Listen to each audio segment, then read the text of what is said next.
Entramos na segunda semana da campanha eleitoral de rua e a primeira foi marcada por embates supostamente, pelo menos, religiosos. Oi, Felipe, bom dia. Salve, salve, Raizen, Carol, equipe da Eldorado FM, melhores ouvintes, sempre um prazer falar com vocês. Quase derrotamos o Palmeiras com o time reserva fora de casa, mas o Palmeiras acabou dando sorte no segundo tempo, né, Raizen? Sei. Sorte, né? Sorte, tá bom. Ô, ô Felipe, mais do que sorte aqui, essa disputa eleitoral caminhando aí para igrejas, para pastores que apoiam o presidente Bolsonaro em redes sociais e agora com uma estratégia de Lula para chegar aos evangélicos. Como é que é isso? Exatamente, Raizen. O Lula tenta conter o crescimento do Jair Bolsonaro entre o eleitorado evangélico. Ele subiu 6 pontos no Datafolha, teve um crescimento de 3 pontos no total, tudo ali dentro da margem de erro, mas nesse segmento dos eleitores evangélicos, Jair Bolsonaro cresceu 6 pontos. Eu já tinha comentado aqui na coluna que falta um discurso para o PT, para o Lula, para esse segmento. O PT tinha ali uma tradição de ocupar espaços na Igreja Católica, mas o crescimento das igrejas evangélicas, a proliferação dessas igrejas pelo Brasil não foi acompanhada da mesma iniciativa, do mesmo domínio que o PT sempre buscou ter em seu processo de construção de hegemonia. E Jair Bolsonaro acabou surfando nessa lacuna, como surfou também em outras lacunas ali em 2018, quando o PT estava bastante desgastado. E agora o Lula, nos discursos recentes, ele tem alternado algumas colocações que fazem sentido e são corretas do ponto de vista do marketing, do ponto de vista eleitoral, quer dizer, como você desmonta a imagem do seu adversário perante um eleitorado que ele está dominando cada vez mais. Você tem que fazer contrastes em relação ao que ele fala e aquilo que ele faz. Só que aí o Lula também mistura outras coisas e tenta posar de alguém que nunca explorou a fé alheia, por exemplo, que nunca fez algumas coisas que Jair Bolsonaro está fazendo hoje. E aí, obviamente, como trabalho de análise, a gente precisa apontar a hipocrisia. Então, vamos primeiro ouvir o discurso que o Lula deu nesse sábado no Vale do Anhangabaú, em São Paulo. Pode soltar, produção. Na rua que a gente mora, no bar que a gente frequenta, na loja que a gente frequenta, na igreja que a gente frequenta, a gente não tem medo de discutir política. Se o pastor estiver falando coisa séria, a gente respeita, mas se ele estiver mentindo, a gente tem que enfrentá-lo e dizer que ele está mentindo. Em nome de Deus, não se pode contar mentira, nem aqui e nem lugar nenhum do mundo. Eu, Luiz Inácio Lula da Silva, defendo o Estado laico. O Estado não tem que ter religião. Todas as religiões têm que ser defendidas pelo Estado. Mas também quero dizer, as igrejas não têm que ter partido político, porque as igrejas têm que cuidar da fé e da espiritualidade das pessoas, e não cuidar de candidatura de falsos profetas ou de fariseus que estão enganando esse povo.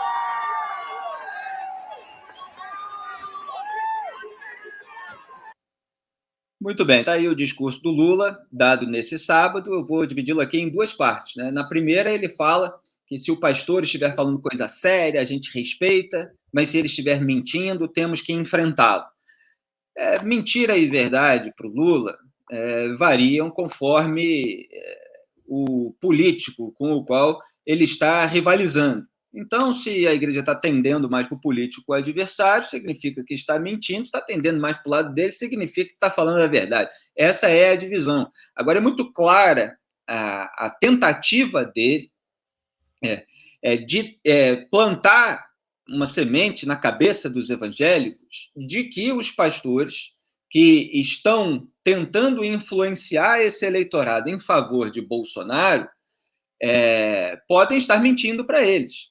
Quer dizer, é você plantar na cabeça daquele segmento do eleitorado que ele precisa criar um filtro em relação àquilo que o pastor fala. Quer dizer, abrir a cabeça para a possibilidade de votar no próprio Lula. É isso que ele, da parte dele, com o interesse dele, está falando. Quer dizer, vocês vão à igreja, vocês têm os seus valores, vocês têm a sua fé, mas você vai ter ali pastores que estão tentando influenciar o seu voto. E se ele estiver fazendo isso, você precisa armar a sua mente, né, aqui no sentido metafórico, evidentemente, para não aceitar tudo aquilo que ele está falando. Então, o Lula tenta criar uma contenção, ele tenta criar uma resistência para que a mensagem dos pastores não seja absorvida na sua integralidade.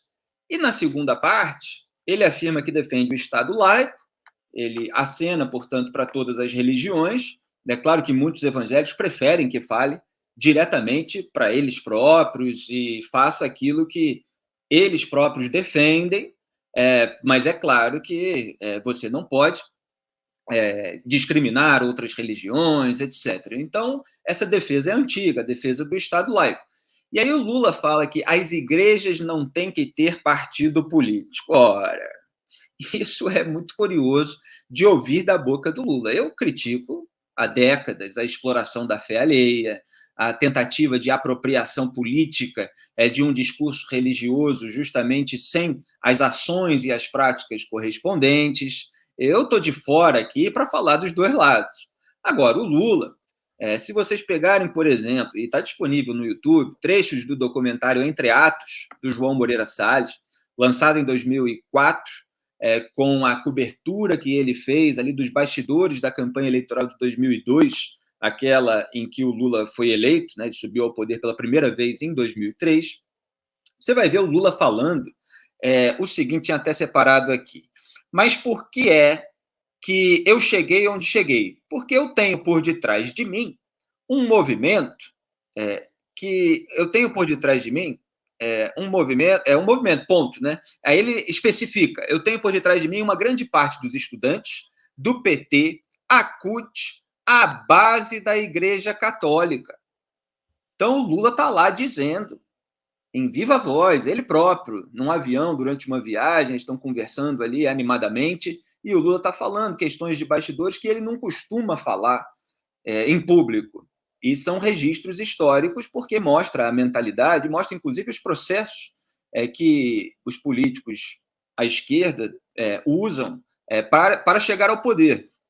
E como ele buscou acelerar esses processos, porque você tem ali dentro a esquerda gramsciana, né, baseada nas ideias do ideólogo italiano Antonio Gramsci, que justamente prega essa infiltração de militantes nos centros disseminadores de ideia. E isso inclui a igreja. E para você ir alterando as mentes das pessoas até que elas votem espontaneamente em você. É o processo de sedução. Os outros centros seriam a própria mídia, o sistema de ensino, as escolas, evidentemente, e universidades, né? Então, o Lula fala também, deixa eu pegar aqui outro trecho, porque tem uma parcela da nossa base ligada à comunidade da base da igreja. Ele fala também, ele faz uma comparação lá com o Valesa, de outro país, que ele conheceu, que tinha uma base que era fruto de uma igreja católica conservadora, e aí ele diz assim, e eu era fruto da teologia da libertação, dos sindicalistas. É uma história totalmente diferente. A teologia da libertação é uma ala ali que tem muitos partidários do PT e que faz uma leitura do evangelho com base na luta de classes. E o petismo sempre explorou isso. E eu escrevi, quando era colunista da Veja, em 2015, olha só, 7 anos atrás. É uma vantagem de ter feito cobertura dos governos do PT, que a gente pode puxar aquilo que escreveu naquela época para comparar com o que os petistas estão dizendo agora. Eu vou até botar o link quando divulgar em podcast essa minha coluna no Twitter, para esse meu artigo, que tinha o título assim, juristas, católicos, evangélicos, tudo entre aspas. Veja como o PT usa militantes para fazer propaganda contra o impeachment, que na época era a cobertura ali das iniciativas pelo impeachment de Dilma Rousseff. E eu estava justamente explicando que é tradição do PT usar representantes religiosos ou especialistas, né, mas aqui a gente está cuidando da religião, supostamente desvinculados do partido, para conferir às posições políticas petistas a autoridade técnica ou moral que lhes falta. Então, você tem ali grupos que supostamente representam todo um universo religioso, mas que são grupos que estão controlados, que estão instrumentalizados por militantes petistas. E aí eu peguei uma matéria que cujo título era assim: Católicos e evangélicos condenam pedido de impeachment, que era uma generalização muito forte. Eu estava dizendo que, obviamente, católicos e evangélicos, de um modo geral, não condenaram impeachment algum, que a condenação veio de dois órgãos aparelhados pelo PT, que era o CONIC, Conselho Nacional de Igrejas Cristãs do Brasil, e o CNBB, Conferência Nacional dos Bispos do Brasil. E aí eu comprovei o que eu disse, mostrando vídeos daquelas pessoas que estavam no comando, estavam dirigindo esses órgãos, que tinham declarado apoio, que tinham declarado voto nos candidatos do PT.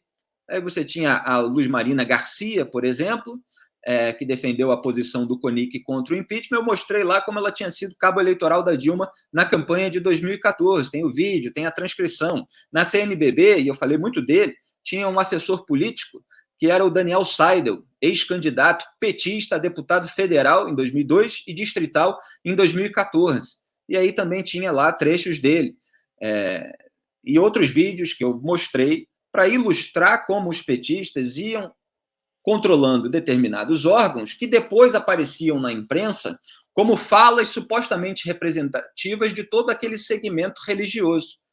Então, é claro que existe uma hipocrisia do Lula ao dizer isso. Eu ironizo dizendo que depois de anos combatendo Escola Sem Partido, que era um projeto que deu muita confusão, muito o que falar, que era para pendurar uma listinha com regras que já existiam na legislação brasileira e impactos internacionais dos quais o Brasil era signatário, pendurar uma listinha ali na sala de aula para justamente alertar os alunos que o professor poderia estar doutrinando em temas sensíveis sem mostrar o outro lado. Você vê que o Lula tenta fazer mais ou menos isso agora com os evangélicos. Então, depois de anos tentando combater o Escola Sem Partido, o Lula agora quer criar o Igreja Sem Partido, mas dos outros, claro. Porque se for dele, para ele está tudo bem. Muito bem. Para a gente completar, acho que vale a gente ressaltar um dado de uma pesquisa Quest, né, que foi feita para a Genial Investimentos, que mostra que 45% dos eleitores, aqui o dado que saiu na semana passada está aqui no Estadão, 45% dos eleitores têm medo da continuidade do governo Bolsonaro e 40% temem a volta do PT. É por isso que um está trabalhando com medo do outro. Pois é, Heisen, essa reportagem do Estadão é muito legal, vem na linha aqui de diversos comentários da coluna também, e ela mostra que existe um medo muito grande e que vem sendo explorado por cada parte, obviamente. O que acontece é a falta de alternativa viável, né? Então, o medo do outro faz com que o eleitor vote em um e vice-versa. Em vez de procurar uma outra alternativa. Por isso que eles estão polarizando no sentido eleitoral do termo, embora haja muitas semelhanças, com os dois, evidentemente, ocupando aí a liderança e a vice-liderança das pesquisas. Mas vale citar os medos que os eleitores têm e que são baseados, sim, em fatos reais. Só que, muitas vezes, na hora de turbinar esse medo na cabeça do eleitor, cada lado espalha um pouquinho de fake news. Quer dizer, ele explora um medo real, uma base real, de uma maneira que usa desinformação também.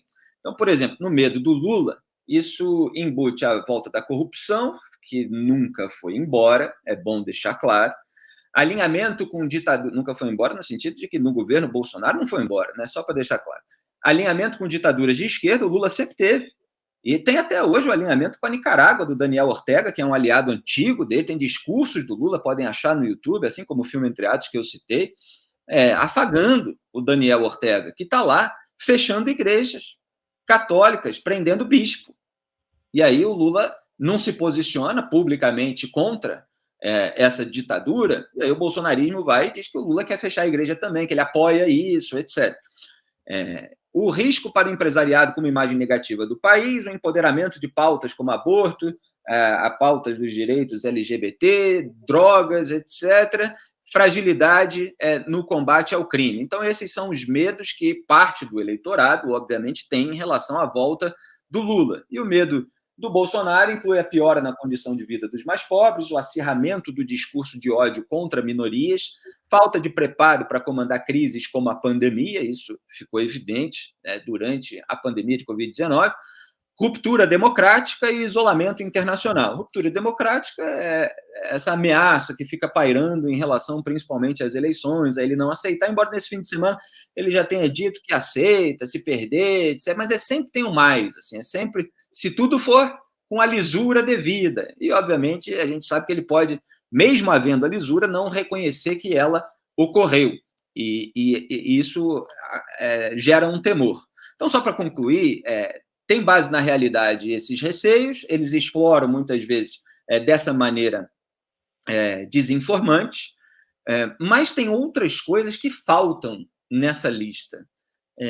Por exemplo, o Lula ele é visto assim como protetor dos pobres, baseado no alicerce moral do cuidado, etc., mas não resolveu a situação dessas pessoas de uma maneira sustentável.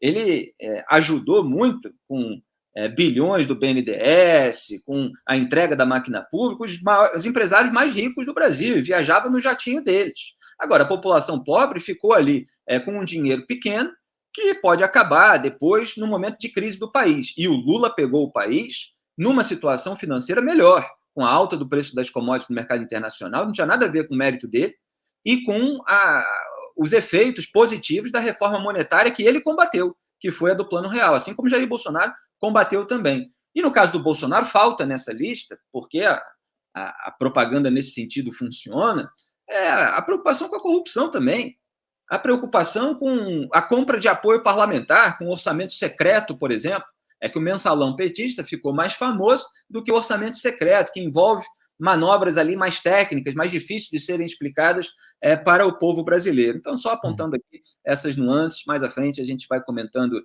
item por item nessa corrida eleitoral. Raíssa.